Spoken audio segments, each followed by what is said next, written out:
제가 2주 전에 우리 성도들이 기도해야 할 이유를 3가지 먼저 말씀을 드렸었습니다. 왜 우리가 기도해야 됩니까? 기도해야 할 이유, 첫째는 하나님의 계명이기 때문에 그렇습니다. 하나님의 명령이기 때문에 기도해야 됩니다. 두 번째는 하나님의 약속이 있기 때문입니다. 우리가 기도하면 우리의 기도를 들으시겠다, 약속 때문입니다. 그리고 세 번째는 우리가 무엇을 어떻게 기도해야 될지 구체적으로 가르쳐 주셨기 때문입니다. 이른바 주기도문을 우리에게 주셨기 때문입니다. 그래서 우리가 기도할 줄 모르겠는데요, 어떻게 기도할지 모르겠는데요, 핑계 댈 수 없다 말씀을 드렸습니다. 오늘은 이 마태복음 이제 12절 말씀인데요, 12절의 말씀을 하기 전에 먼저 우리가 기도의 좀 오해라고 할까요? 이 부분에 대해서 먼저 말씀을 드릴까 합니다. 기도 오해가 있습니다. 어디에서 비롯됐을까? 그 기도 응답에 대한 약속에서부터 오해는 시작되는 것 같습니다. 예를 들면 이런 거예요. 구하라 그러면 얻을 것이다. 찾으라 그러면 찾게 될 것이다. 문을 두드리라 그러면 너희에게 문이 열릴 것이다. 그러니까 부지런히 열심히 기도하면 반드시 기도한 걸 이루게 된다. 맞는 말씀입니다. 분명합니다. 또 하나는 요한복음 14장 15장에 보면 여러 차례 주님이 그런 말씀을 하십니다. 너희가 무엇이든지 원하는 대로 내 이름으로 구하라. 그리하면 이루어 주겠다 하는 말씀들입니다. 그러다 보니까 우리는 이 하나님의 약속을 가지고 기도합니다. 내가 무엇이든지 원하는 대로 이룰 때까지, 열릴 때까지 열심으로 기도하면 반드시 응답된다. 그렇게 믿고 또 그렇게 열심히 설교합니다. 그리고 하나 더 추가합니다. 여러분들이 무엇이든지 원하는 대로 구할 때에 이왕이면 구체적으로 기도해야 된다. 구체적으로. 뭉뚱그려서 기도하지 말고 구체적으로. 그런 말 많이 들어보셨죠? 저도 어쩌다가 가끔 그런 소리를 합니다만, 그렇게 설교하고 또 듣고 믿다가 보니까 오늘날 우리 한국교회의 많은 성도님들이 철부지처럼, 철없는 아이처럼 그야말로 떼쓰기 식으로 기도를 합니다. 구체적으로 기도하랬더니 정말 구체적으로 기도합니다. 어떤 교회, 저는 그런 소리 들으면 좀 우글우글거리는데, 어떤 교회 청년회 지도하시는 분이 그래요. 청년들 보고, 여러분들이 결혼 대상자를 위해서 기도할 때 아주 구체적으로 기도해야 된다. 키가 어떻고, 시댁 형제들이 어떻고, 구체적으로 직업이 뭐고, 연봉을 얼마 받고, 이건 결혼정보회사에 내는 서류입니다. 그러니까 결혼정보회사에 내는 서류 같이 기도하라는 거예요. 여러분 어떻게 생각하십니까? 저는 전혀 결혼에 대해서 기도를 안 했는데 예쁜 마누라를 얻었습니다.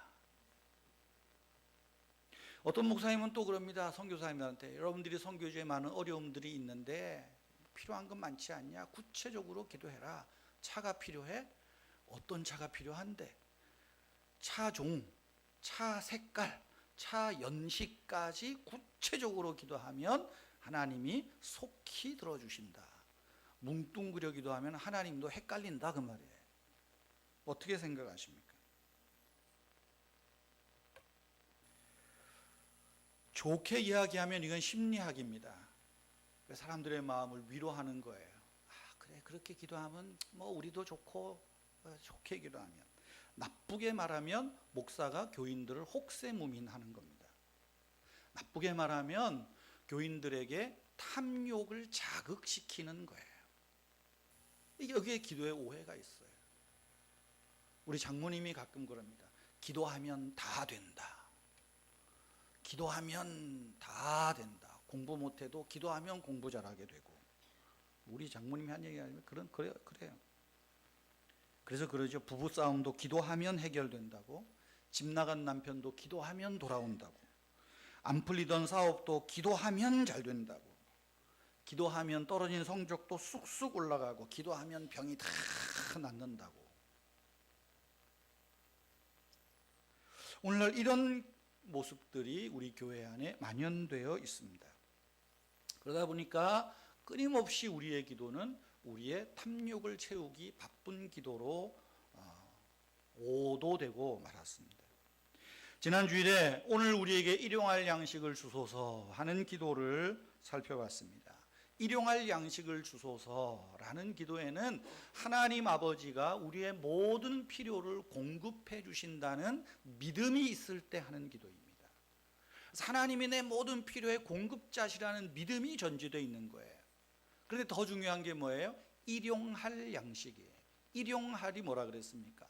오늘, 그리고 또 더 나아가서는 오는 날, 오는 시간에 필요한 만큼이라 그랬어요. 필요한 만큼의 양식. 그래서 오늘 우리에게 일용할 양식을 주소서 하는 것은 하나님 아버지 오늘 그리고 오는 날에 우리 삶에 필요한 만큼의 양식을, 필요한 만큼의 물질을, 필요한 만큼의 사람들을 주십시오 하는 뜻인 겁니다. 이것을 우리에게 더 구체적으로 적용하면 어떻게 기도해야 된다 그랬어요? 하나님 아버지 우리로 탐욕을 그치게 하소서. 하나님 아버지 내 안에 자족하는 마음을 주십시오. 이 기도예요. 그러면 그렇게 또 반문할 겁니다. 아이고 최 목사요, 그러면 기독교인은 부자로 살아서는 안 돼? 좀 복을 구하면 안 되는가? 그렇지 않습니다. 우리는 복을 구할 수 있습니다. 부자로 사는 것 좋습니다. 하나님이 아브라함도 부자 되게 하셨고 이삭도 부자 되게 하셨어요. 그러나 오해하지 마십시오. 하나님은 우리가 이 땅에서 살아갈 만큼, 필요한 만큼 복을 주십니다. 우리가 부자가 될 만하면 하나님이 부자가 되게 하십니다. 그러나 중요한 것은 내가 부자가 되는 것이 기도의 목적이 아닙니다. 하나님이 내게 필요한 만큼의 복을 주셔서 내가 부자 되었을 때 부자로서의 어떤 책임이 나에게 있는가, 이것을 묻는 것이 기도입니다. 부자로서 어떤 책임이 있는가. 하나님이 우리에게 은혜를 주셔서 부자 되게 하시고 세속적으로 말하면 세상에서 성공하게 하시고 명예를 얻게 하십니다. 그러나 그것은 거기에 따른 책임을 함께 주시는 거예요. 내가 부자가 되고 성공했다면 하나님 아버지 이 부가, 이 명예가, 이 성공에 내가 주의 나라와 뜻을 위해서 어떤 책임이 있습니까? 그 책임을 알게 해주십시오. 그 책임을 감당하게 해주십시오. 이 기도가 있어야 됩니다. 왜 주기도문으로 우리가 기도를 해야 됩니까? 우리가 이런 기도의 오해를 극복하기 위해서 그래요. 기도를 몇 시간 하는 게 중요한 게 아닙니다. 기도를 40일 금식 기도하는 게 중요한 게 아닙니다. 1시간, 2시간 매일 새벽 기도 안 빠지고 나오고 철야 기도하고 이것이 중요한 게 아닙니다. 너무 많이 기도하지 않아도 괜찮습니다. 너무 길게 기도하지 않아도 괜찮습니다. 주님이 가르쳐 주신 기도를 가지고 내 삶에 적용하면서 기도할 때 우리는 하나님 마음을 알게 됩니다. 우리가 주기도문을 가지고 우리 삶에서 적용하며 기도할 때에 내가 주님 안에, 주님이 내 안에 있음을 알게 되는 거예요. 거기에 일용할 양식이 얻게 되고 거기에서 하나님 나라와 뜻이 어떻게 우리 가정의 내 삶을 통하여 이루어지고 있는가 보게 될 것입니다. 오늘은 주기도문 5번째 간구입니다. 오늘 이 주기도문 5번째 간구는 어쩌면 우리들이 가장 껄끄러워하고 부담스러워하는 기도일지도 모르겠습니다. 왜냐하면 이 기도를 보면 내가 다른 사람의 죄나 잘못을 용서한 것만큼 하나님이 나를 용서해 주십시오 하는 그 뉘앙스가 아주 강하기 때문에 그래요. 자, 우리 마태복음 6장 12절 앞에 한번 보시고 같이 읽겠습니다. 우리가 우리에게 죄 지은 자를 사하여 준 것 같이 우리 죄를 사하여 주시옵고. 그렇죠? 여기 보니까 죄를 사하여 주신 것 같이 뭔가 조건이 있는 것 같아요. 그리고 앞에 부분이 이미 완료형이에요. 내가 이 사람의 죄를 용서했으니까 하나님 앞에 모범을 보이는 겁니다. 내가 용서했죠? 그러니까 날 용서해 주세요. 기브앤테이크처럼 들려요. 그러다 보니까 참 부담스럽습니다. 그래서 어떤 분은 기도할 때 주기도문 이 부분이 너무 부담스러워서 하늘에 계신 우리 아버지 하다가 일용할 양식을 주소서 하고는 시험에 들게 마시고 다만 악에서 구하시옵소서. 저의 얘기가 아니라 아우구스티누스가 그렇게 했답니다. 너무 부담스러워서. 왜냐하면 나는 여전히 용서 못한 사람이 있고 나는 여전히 다른 사람의 잘못에 대해서 분노할 때가 많은데 어떻게 체면이 있지 하나님 앞에 용서해달라고 할 수 있겠나. 그래서 껄끄러운 기도다 표현을 합니다. 근데 우리가 이것을 좀 더 깊이 들어가면 결코 껄끄러운 기도가 아닙니다. 자, 이것을 좀 우리가 원문대로 직역을 해볼 필요가 있습니다. 오늘 뭐 이런 좀 괜히 어려운 소리들을 해서 죄송합니다만, 자, 원문을 직역하면 이런 말입니다. 풀어주소서. 풀어달라는 말을 우리 성경 관주에 보면 탕감해 주소서 이렇게 되어 있는데, 풀어주소서. 우리에게 우리 빚들을, 빚이라는 표현입니다. 우리가 우리에게 빚진 자들을 풀어준 것 같이 우리 빚도 풀어주십시오. 뭐 그런 의미입니다. 누가복음에도 이 주기도문이 있죠. 11장 누가복음 11장 4절에 거기에서도 그 말을 직역하면 이런 말입니다. 풀어주소서. 역시 같은 말이에요. 용서하소서, 풀어주소서. 우리 죄들을, 우리가 우리에게 빚진 모든 사람들을 풀어준 것 같이. 그러니까 좀 순서대로 제가 직역을 하면 이런 말입니다. 그런데 이 뉘앙스를 좀 더 정확하게 문법적으로 예수님 당시에 많이 쓰였던 아람어라고 하는 것이 공용어였는데, 이 아람어의 문법을 가지고 이것을 직역하면 이런 말입니다. 우리 죄들을 용서하소서. 그와 동시에 우리도 우리에게 빚진 자들을, 죄진 자들을 용서하겠습니다 하는 표현입니다. 좀 많이 틀리죠? 다음 주일에 이 부분을 설교를 드리도록 하겠습니다. 자, 마태복음은 유대인들에게 쓴, 마태가 유대인들에게 쓴 복음입니다. 그러니까 유대인들의 문화, 유대인들의 언어를 가지고 쓰는 거예요. 유대인들은 죄를 빚으로 생각을 합니다. 그래서 빚과 죄가 같은 의미예요. 그래서 마태는 유대인들에게 복음서를 쓰면서 죄라고 하는 표현을 굳이 안 하고 빚. 왜냐하면 유대인들은 빚은 하나님께 대한 죄고 이웃에 대한 죄라고 인식을 하고 있어요. 그렇기 때문에 더 그들이 생생한 언어로 빚진 자를 용서하소서, 우리의 빚을 용서하소서 이 말을 쓰는 거예요. 왜냐하면 유대 사회에서 빚이라고 하는 것, 이 좀 발음이 잘못하면 빚이 되고 좌우지간 알아서 들어서 빚이 이 빚은 이 채무 굉장한 부담감이에요. 반드시 갚아야 되는 거예요. 못 갚으면 어때요? 자기 자식을 줘야 돼요.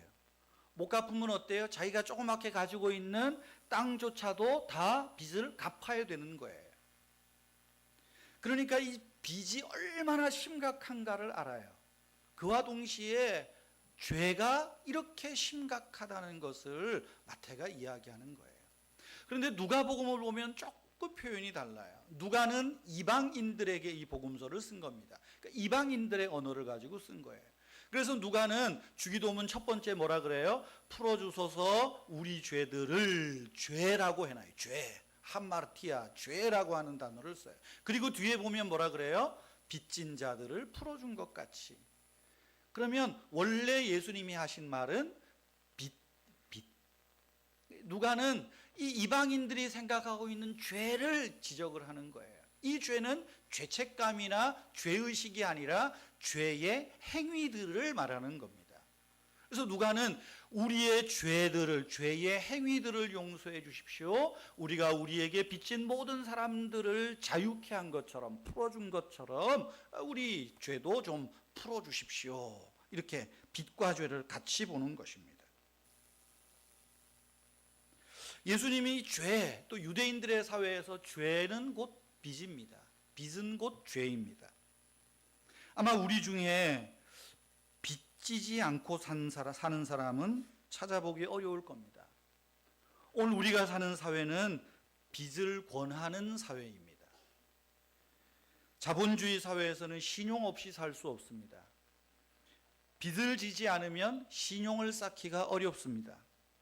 신용을 쌓으면 더 많은 빚을 낼 수 있습니다. 그래서 사회는 끊임없이 빚내고 살으라고 우리를 부추깁니다. 그 대표적인 것 중에 하나가 신용카드 아닙니까? 저는 어지간해서는 사실은 신용카드를 거의 안 썼습니다. 작년 계속 체크카드는 있는 곳만 쓰잖아요. 부동산에서 그래요. 이제 교회 사택 계약하고 할 때 목사님 카드도 적당히 잘 쓰고 하세요. 그래야 신용이 올라갑니다. 아니, 빚 안 지고 사는 게 신용이지 뭘. 에이 목사님 모르시는 말씀이라고. 아닌 게 아니라 통장 찍을 때 보면요, 어떨 때는요, 예전에 신용카드를 썼을 때는 무슨 등급 있잖아요. 프리미엄, 골드스타 이런 거 있다가 보니까 신용카드를 안 쓰니까 그런 등급이 쭉쭉쭉쭉쭉 낮아지더라고요. 물어봤어요. 왜 내 신용이 그렇죠? 제 신용이 별로 없대요, 은행에. 왜 그런데요? 신용카드를 별로 안 쓰시네요. 기분 되게 나쁘더라고요. 체크카드 쓰는데요. 그래도 내가 알뜰살뜰해서 적금도 드는데 신용카드를 써야 신용이 올라갑니다. 그 말이 뭡니까? 한 달 빚지고 살으라는 거 아니겠어요? 그래서 나도 자본주의에서 살기 위해서 또 어떤 분 포인트도 잘 쌓아서 또 잘 쓰길래 그러면 나도 한번 신용카드를 써보자. 써봤더니요, 확실히 체크카드 쓸 때보다는 씀씀이가 커집디다. 간이 배 밖으로 나오기 시작하는 거예요. 사회가 이처럼 빚을 부추기는 거예요. 빚을 부추깁니다. 여러분, 집 가진 사람들 보세요. 대부분이 빚입니다. 매월 은행 대출금 갚기 바쁩니다. 우리 사회가 그렇게 이야기를 해요. 빚으로 빚을 내고 그 빚으로 또 빚을 내는 위험한 세상에 우리는 살고 있습니다. 우리나라의 가계부채가 국가부채가 심각하다고 말합니다. 가계부채뿐만이 아니라요, 한국 교회 부채도 심각합니다. 우리 교회는 안 그러니까. 한국 교회들 교회 건축한다고요, 은행에서 수억씩 수십억씩 빚내가지고 교인들 헌금하면 빚내기 바쁩니다. 물론 적당할 땐 그럴 수 있겠죠. 근데 허걱대다가 결국은 교회 이단에 넘어가는 교회도 적지 않아 많습니다. 빚을 만만하게 보는 거예요. 그런데 어떻습니까? 만만하게 빚을 보다가 이것이 점점 눈덩이처럼 불어나다가 나도 모르는 사이에 어느 선을 넘어가면 우리 모두는 그 빚에 깔려버리고 맙니다. 빚에 깔리면 숨을 쉴 수가 없습니다. 살아갈 용기가 없습니다. 그래서 스스로 삶을 포기하는 사람도 얼마나 많은지 모릅니다. 구약시대에는 희년제도라는 게 있어요. 내가 큰 빚을 졌는데 갚다가 못 갚아요. 그러면 50년째가 되면 그 빚을 탕감해 줍니다. 땅도 빼앗고 아무래도 빚이 안 돼요. 그러면 50년 희년제도에서 다 탕감해 주고 이자로 받았던 땅도 돌려줘서 다시 살아갈 수 있도록 해요. 그런데 자본주의 사회에서는 그런 제도도 없습니다. 물론 파산 신청을 하고 그러지만 파산한다고 그래서 당신 살 수 있도록 살 자금을 줍니까? 밑바닥부터 다시 올라오죠. 형편없습니다. 왜 빚이 이렇게 심각한 거예요? 마찬가지로 죄가 그렇게 심각하다는 사실입니다. 오늘날 우리 사회는 빚을 심각하게 생각하지 않습니다. 보기 좋은 허울로 인해서 빚을 하찮게 생각하는 시대입니다. 마찬가지로 오늘 우리가 사는 시대는 죄를 대수롭지 않게 생각하는 경향이 우리 시대에 만연해 있습니다. 죄라고 하는 말조차도 기피 단어가 됐습니다. 어떤 분은 그럽니다. 목사님들 교회에서 죄라는 말 너무 많이 쓰지 마세요. 교인들이 싫어합니다. 그럼 뭐래요? 그냥 적당히 얘기하세요. 오늘날 교회 안에서도 그렇게 하라고 어떤 사람들은 말합니다. 오늘날 우리 사회가 어때요? 어떤 소수 사람들이 상처가 되는 표현이 될 수 있겠다. 대표적으로 동성애 문제죠. 동성애가 죄다 이런 소리 하지 말라는 거예요. 그러니까 죄를 죄라고 말 못하는 거예요. 동성애 성향이 있을 수 있어요. 그럼 뭐 독신으로 살든지 좀 우리가 이렇게 좀 권해야 되는데 뭐 그거 기호의 문제다, 선택의 문제다. 어떻게 하든지 우리 사회는 죄를 미화시키고 죄를 죄 아닌 것으로 둔갑시킵니다. 가끔씩 보면 그래요. 목사님 이것도 죄가 되나요? 그걸 나한테 물어보면 어떻게? 스스로 다 알 텐데. 근데 왜 물어보겠어요? 좀 자유를 얻고 싶은 거예요. 누군가 한 사람만 동의를 해주면 좋겠는 거예요. 그래서 이것도 죄가 됩니까? 죄의 목록에서 제거하고 자기를 좀 즐기고 살겠다는 것입니다. 그런데 여러분, 우리가 아무리 이름을 다르게 불러도 그 죄가 선택이니 무슨 기호의 문제니 취향의 문제니 해도 죄는 죄라는 사실입니다. 아무리 사랑이라고 미화를 해도 불륜, 간음은 죄입니다. 아무리 표현의 자유라고 해도 남을 험담하고 남한테 막말하는 것은 성경이 말하는 죄 중에 하나입니다. 오락도 좋고 취미도 좋다 해도 아무리 미화를 해도 중독이 돼버리면 그건 죄입니다. 자기의 어떤 성취욕을 야망이라는 이름으로 비전이라는 이름으로 미화해도 그 속에 탐욕이 들어가 있으면 그 탐욕은 죄입니다. 오늘날 우리는 어쨌든 말을 미화해서 죄를 하찮게 여깁니다. 그러면서 점점 나도 모르게 죄를 쌓아가고 있습니다.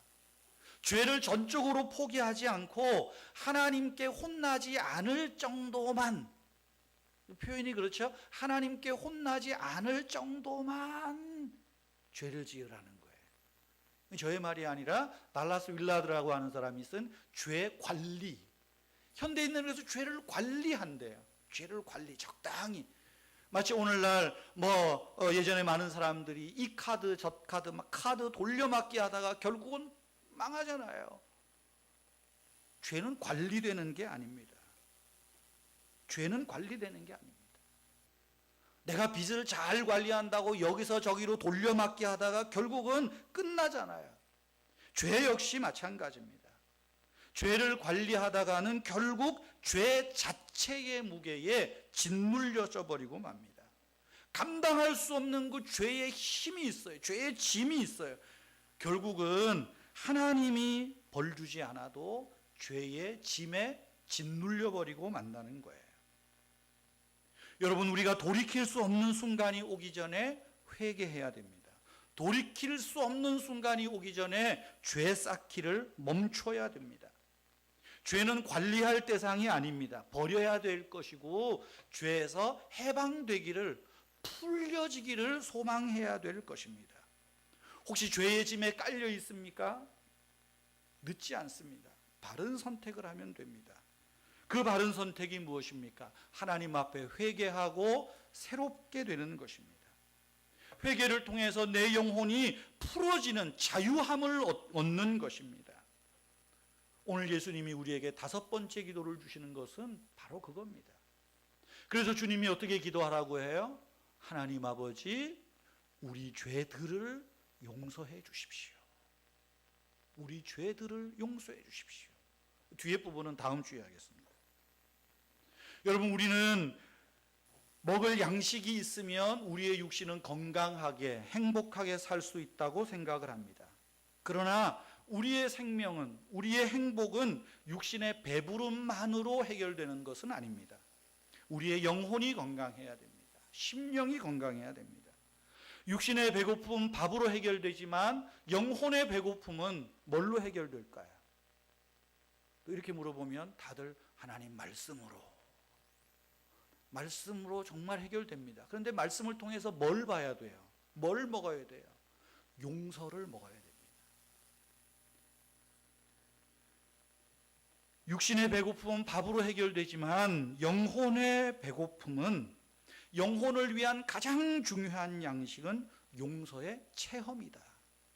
많은 심리학자들과 상담가들이 이야기하는 말입니다. 우리의 영혼을 위한 가장 중요한 양식이 용서의 체험이에요. 왜 성경을 읽습니까? 왜 성경을 우리의 영혼의 양식으로 생각합니까? 이 속에 하나님의 사랑이 있고 하나님의 용서의 이야기가 있고 하나님의 치유의 이야기가 있는 거예요. 우리가 성경을 읽어도 하나님의 용서를 먹지 못하면, 용서를 믿지 못하면 이 성경은 우리에게 양식이 될 수가 없어요. 용서하지 못하는 만큼 사람의 영혼은 곤고해지고 병들기 때문입니다. 여러분, 우리 한국 사람들 속에 한이라는 정서가 있잖아요. 한이 왜 생깁니까? 용서의 체험이 없으니까 용서의 결핍에서 응어리져서 나오는 뭉치덩어리가 한이라고들 표현을 합니다. 감정 구조예요. 그래서 전통적으로 이 한을 풀려고 뭐 해요? 한을 풀려고 뭐 합니까? 푸닥거리 하잖아요. 한풀이 하는 거예요. 한풀이. 제가 무당을 칭찬하는 말은 아니고 막 이 한이 맺혀 있는 사람들 무당 가서 굿하는 거 가만히 구경해 보면은요, 참 어떨 때는 공감이 가는 게 있어요. 뭐 어린 동자가 들어와서 귀신이 들어와서 뭐라고 막 말하면 이 사람은 속에서 하지 못하는 울분을 무당이 귀신의 힘을 빌려서 다 얘기하잖아요. 그러면 그 무당 앞에 앉아서 이러고 있는 사람은 얼마나 펑펑 웁니까? 뒤로 나자빠지고 그러잖아요. 한풀이 하는 거예요. 왜? 용서의 체험이 없어서 그래요. 그런데 무당 푸닥거리 한 사람이 어때요? 한풀이 했다고 푸닥거리 했다고 끝나나요? 용서의 체험이 없으니까 여전히 이 한의 뭉치를 또다시 들고 사는 거예요. 건강한 육체를 위해서 건강한 양식이 필요하듯 우리의 건강한 영혼을 위해서는 용서가 필요합니다. 오늘 주기도문 말씀을 보세요. 11절 말씀에 보면 하나님 아버지, 오늘 우리에게 일용할 양식을 주시옵소서. 그리고, 우리말에는 요 말이 빠졌어요. 그리고 우리의 죄들을 용서해 주십시오. 우리가 우리에게 죄진 자를 용서한 것 같이. 왜 그리고가 있을까요? 매일매일 필요한 양식을 먹어야 되듯이 매일매일 우리는 하나님의 용서의 체험, 용서를 받을 때 우리가 건강하고 힘있고 행복하게 살 수 있다는 거예요. 때문에 주님께서는 우리가 이렇게 기도하라 라고 말할 때 매일매일마다 필요한 양식을 구하듯이 매일 하나님 아버지, 우리의 죄들을 용서해 주십시오, 기도하라는 것입니다. 일주일에 한 번만이 아니라 매일마다 하나님의 용서를 구하고 우리의 죄를 고백하고 하나님의 용서를 체험하는 것이 우리가 이 땅을 건강하게 살아가는 힘이 된다 말씀하고 있는 겁니다. 그러면 여러분, 오늘 두 가지만 생각해 보십시다. 오늘 예수님께서 먼저 우리의 죄들을 용서해 주십시오 라고 기도할 때 이 죄는 어떤 죄입니까? 죄는 어떤 죄입니까? 주기도문에서 말하는 이 죄는 우리가 하나님의 자녀가 되기 전의 죄가 아닙니다. 하나님의 자녀가 된 이후에 지은 모든 죄들입니다. 그래서 여기 성경에 보면, 원어에 보면 우리의 죄들을 용서해 주세요. 우리말은 그냥 우리의 죄를 용서해 주세요. 우리의 죄들. 우리가 교리적으로 보면 성경에서 죄를 크게 두 가지로 구분하죠. 원죄와 자범죄로 구분합니다. 원죄는 무엇입니까? 성경에서 단수로 죄를 쓸 때는 원죄를 이야기하는 거예요. 그 죄, 원죄. 원죄가 뭡니까? 하나님을 떠난 상태입니다. 왜 인간이 하나님을 떠납니까? 왜 아담 이후에 모든 인간이 하나님을 떠나 살려고 합니까? 하나님의 형상대로 지음받은 인간이 하나님의 통치를, 다스림을 거부하고 자기가 자기에게 하나님 노릇하는 거예요. 하나님 필요 없습니다. 난 내가 다 할 수 있습니다. 내가 능력이 있습니다. 내가 하나님 됩니다. 하나님 노릇하는 거예요. 하나님 노릇하다 조금 힘이 약해지면 만몬을 찾죠. 돈이 최고다. 그래서 돈의 힘을 빌립니다. 이것이 원죄예요. 하나님을 떠난 상태입니다. 자기가 자기에게 하나님 노릇하는 거예요. 여러분, 이런 우리의 원죄는 어떻게 돼요? 예수님의 십자가에서 다 도말된 거예요. 우리가 예수 그리스도를 믿을 때에, 내가 믿기로 결심하고 예수를 나의 주로 고백할 때에 바로 우리는 이 죄, 하나님을 떠났던 죄에서 돌이키게 되는 거죠. 하나님의 다스림 안으로 들어오는 것입니다. 그래서 예수를 내가 믿는다는 것은 하나님이 이제 내가 더 이상 내가 내 주인 되지 않고 하나님이 내 주인인 것을 고백합니다. 믿습니다. 그런 거예요. 또한 교리적으로 볼 때 자범죄라고 말합니다. 스스로 지은 죄입니다. 성경에 보면 대체적으로 이런 죄를 이 복수형으로 씁니다. 단어도 여러 가지가 있지만 복수형으로 써요. 오늘 표현대로 빚들이라고 하는 표현입니다. 이 자범죄는 하나님을 떠난 결과로 나오는 모든 인간의 부도덕한 행위들을 말합니다. 원죄의 결과로 나오는 거예요. 하나님을 떠나서 스스로 하나님 노릇하고 살려는 그 모든 사람의 오만불손한 행위들이 바로 자범죄입니다. 예를 들면 제가 자주 표현하는 거지만 땅에서 나무가 땅에서 뿌리를 뽑혔어요. 하나님 떠난 상태예요.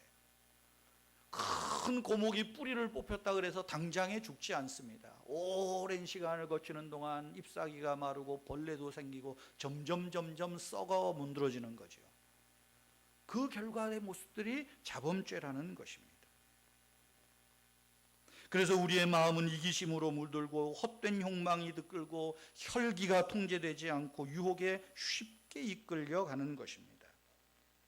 그런데 예수님께서 지금 말씀하시는 우리의 죄들을 용서하소서 하는 것은 그 원죄 하나님을 떠난 사람들에게 하는 게 아니라 우리 믿는 사람들, 하나님을 믿지만 하나님을 믿음에도 불구하고 하나님의 자녀로서 날마다 부지불식간에 짓는 모든 범죄를 이야기하는 것입니다. 때문에 우리는 날마다 예수님의 가르침대로 우리 죄들을 용서해 주십시오.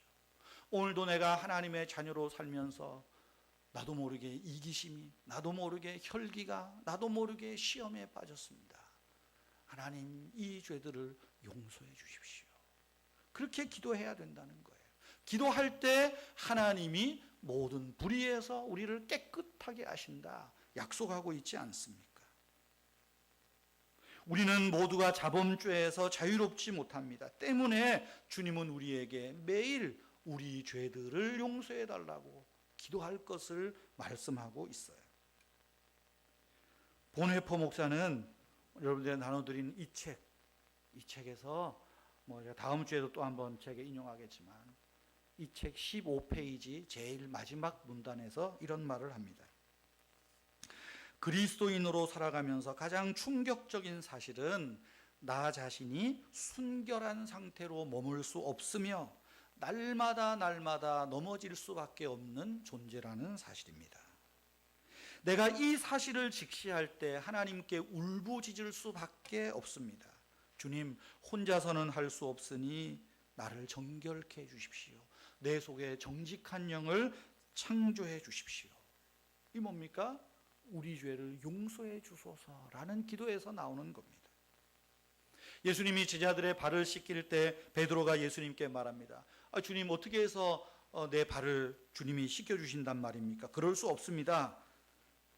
그럴 때 예수님이 말하죠. 내가 너를 씻기지 않으면 너는 나와 상관이 없다. 그러니까 또 용감한 베드로가 말하죠. 주님, 그러면 발뿐만 아니라 내 몸을 전부 다 씻어 주십시오. 목욕시켜 달라는 말 아닙니까? 그때 주님이 이렇게 말씀합니다. 이미 목욕한 자는 발밖에 씻을 필요가 없느니라. 주님의 말씀에는 두 가지의 씻음이 있죠. 목욕과 발 씻음입니다. 목욕은 뭡니까?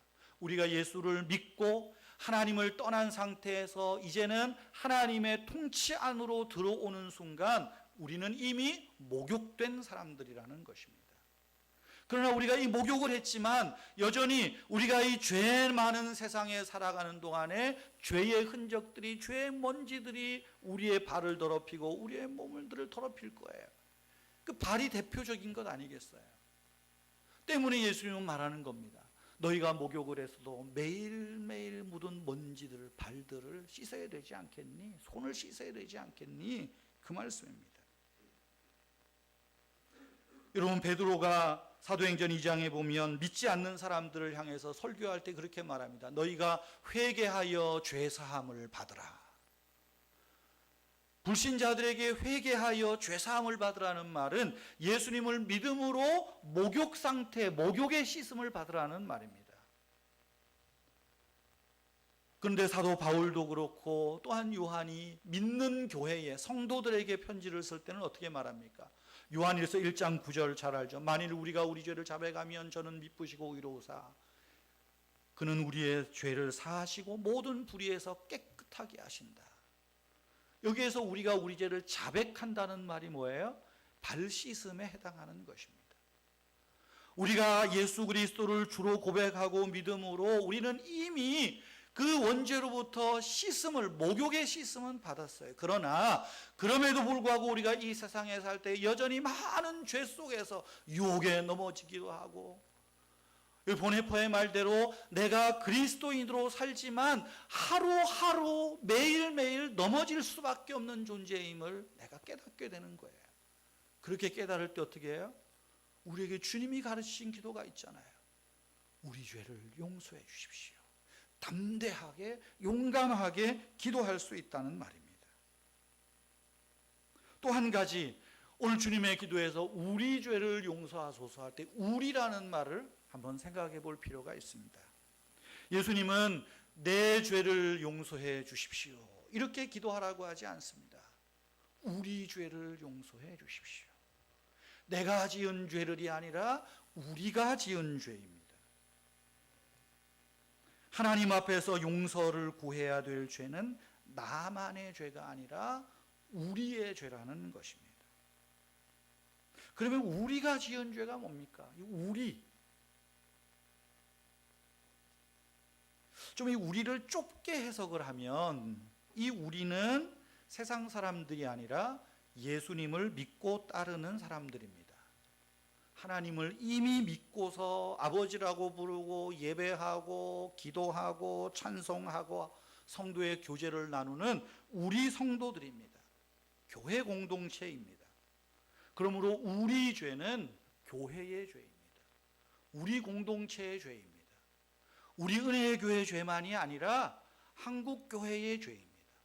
한국 교회의 죄만이 아니라 열방에 흩어져 있는 하나님을 아버지라 고백하는 그 예수 그리스도를 믿는 공동체의 죄입니다. 요즘 신문에 보면 교회에 부끄러운 모습들이 얼마나 많이 등장하는지 모릅니다. 목사의 부끄러운 모습이 등장하고요. 교인들의 교회의 치부가 낱낱이 드러납니다. 우리의 죄입니다. 그들의 죄가 아니라, 그 교회의 죄가 아니라 우리의 죄예요. 우리의 죄. 때문에 우리는 하나님 앞에 내 죄만의 회개가 아니라 조금 더 폭을 넓혀서 하나님, 우리 교회 공동체가 하나님 앞에 알고도 혹은 모르고도 짓는 죄들을 용서해 주십시오. 우리 교단이 잘못하는 것 용서해 주시고 한국 교회가 잘못하는 것 용서해 주십시오. 목회자들이 잘못해서 영광 가리는 것 용서해 주십시오. 우리의 죄입니다. 조금 더 우리를 폭넓게 조금 더 넓혀보면 나를 포함한 다른 사람이 짓는 죄에 대해서 내가 책임을 지는 것입니다. 현대 물질주의, 현대 개인주의는 내 죄는 내 죄고 너 죄는 너 죄라고 이야기합니다. 그건 그 사람의 문제고 항상 선을 긋습니다. 그러나 여러분, 우리가 사는 이 세상은 그렇게 무자르듯이 선을 그을 수 없습니다. 모든 인간들은 어떻게 하든지 직접적으로 간접적으로 다 삶에 영향을 주고받습니다. 한 사람의 문제는 그 사람만의 문제가 아닙니다.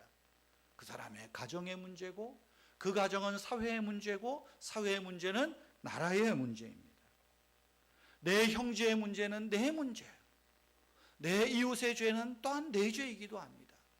그래서 이 우리 할 때 우리 믿는 교회의 죄만이 아니라 조금 더 나와 관계된 우리 형제들, 내가 아는 사람들, 이 모든 죄들의 허물들, 죄와 허물들 주님 용서해 주십시오. 기도해야 한다는 것입니다. 더 폭넓게 아주 광범위하게 우리 죄를 어떻게 적용할 수 있습니까? 인류가 짓는 죄입니다.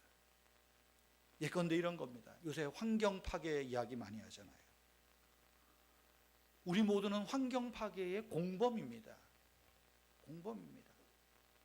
나도 모르게 환경 파괴에 지금 그 죄에 동참하고 있는 것입니다.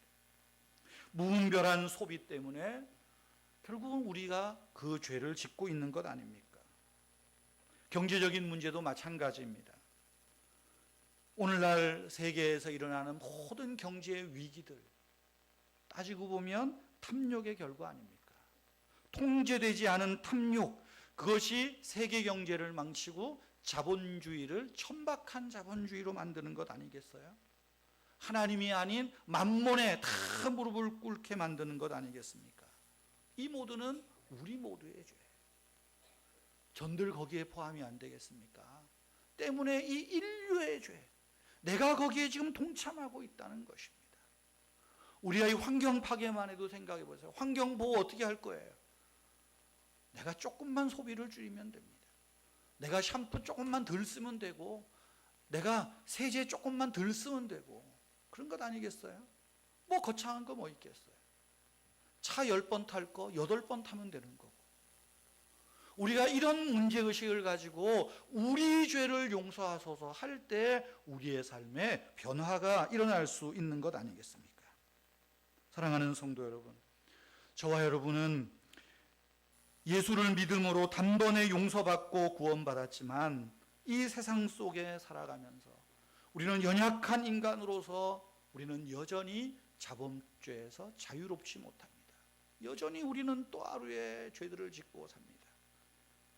때문에 우리는 주님이 가르쳐주신 기도를 매일매일 드려야 됩니다. 주님, 오늘도 내 죄를, 아니 우리의 죄를 용서해 주십시오. 나의 이기심을 용서하시고 나의 탐욕을 용서하시고 자족하지 못하는 마음을 용서하시고, 주님 오늘도 나를 용서해 주십시오. 그럴 때 하나님께서 말씀으로 권능으로 나를 용서하시는 그 치유의 체험이 일어날 거예요. 그럴 때 우리는 죄와 싸워 이길 수 있는 힘도 생기지 않겠습니까? 사랑하는 성도 여러분, 주기도문을 가지고 좀 우리의 삶에 구체적으로 적용하며 기도하십시다. 오늘 우리에게 일용할 양식을 주시듯이 우리 죄를 용서하여 주십시오. 다 같이 기도하겠습니다.